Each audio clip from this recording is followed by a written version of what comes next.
क्या पश्चिम एशिया में आखिरकार शांति की शुरुआत हो गई है?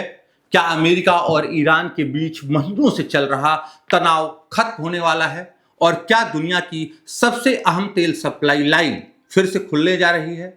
दोस्तों, आज की खबर सिर्फ अमेरिका और ईरान ही नहीं, इसका असर भारत के पेट्रोल डीजल के दामों से लेकर पूरी दुनिया की अर्थव्यवस्था पर पड़ सकता है। क्योंकि अमेरिकी राष्ट्रपति डोनाल्ड ट्रंप ने दावा किया है कि उन्होंने ईरान के साथ एक महत्वपूर्ण समझौते पर साइन कर दिए हैं।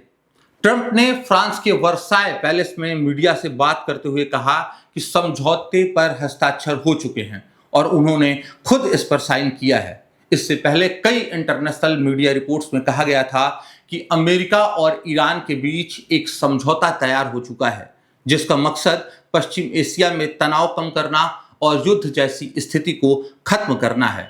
अब सवाल यह है कि आखिर इस समझौते में ऐसा क्या है जिसकी पूरी दुनिया चर्चा कर रही है। सबसे बड़ी बात जुड़ी है स्ट्रेट ऑफ हॉर्मुज से। अगर आप नहीं जानते तो आपको बता दें कि दुनिया की तेल व्यापार का बड़ा हिस्सा इसी रास्ते से गुजरता है।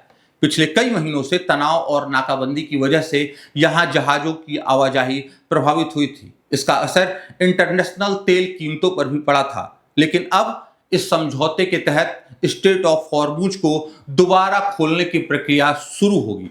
इस समझौते में अमेरिका ने ईरानी तेल पर लगे कई प्रतिबंधों में राहत देने की बात कही है, यानी ईरान फिर से ज्यादा मात्रा में तेल बेच सकेगा। अगर ऐसा होता है तो वैश्विक बाजार में तेल की सप्लाई बढ़ सकती है और कीमतों पर दबाव कम हो सकता है।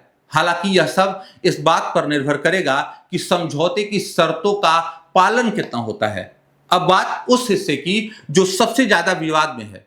समझौते के मसौदे के अनुसार अमेरिका ने संकेत दिए हैं कि अगर आगे चलकर परमाणु कार्यक्रम को लेकर अंतिम समझौता हो जाता है तो ईरान के पुनर्निर्माण के लिए लगभग 300 अरब डॉलर के फंड की व्यवस्था की जा सकती है। ट्रंप का कहना है कि इस फंड में अमेरिकी टैक्स पेयर्स का पैसा नहीं होगा, बल्कि इसमें क्षेत्रीय देशों की भूमिका होगी। लेकिन कहानी यही खत्म नहीं होती है। ट्रंप ने साफ चेतावनी भी दी है कि उन्होंने कहा कि अगर ईरान समझौते का पालन नहीं करता तो अमेरिका फिर से कड़ी कार्रवाई कर सकता है। यानी एक तरफ शांति की बात हो रही है और दूसरी तरफ दबाव की राजनीति भी जारी है।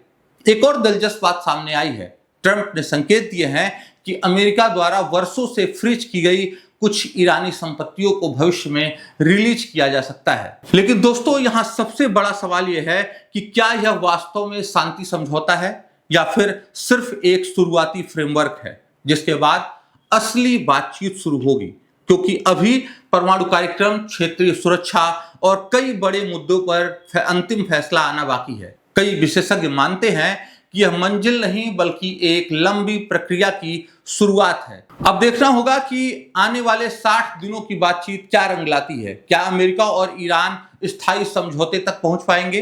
क्या स्ट्रेट ऑफ हॉर्मुज पूरी तरह खुल पाएगा? और सबसे अहम, क्या पश्चिम एशिया में सचमुच शांति लौटेगी या सिर्फ तूफान से पहले की खामोशी है? आपकी राय क्या है? कमेंट बॉक्स में जरूर लिखें।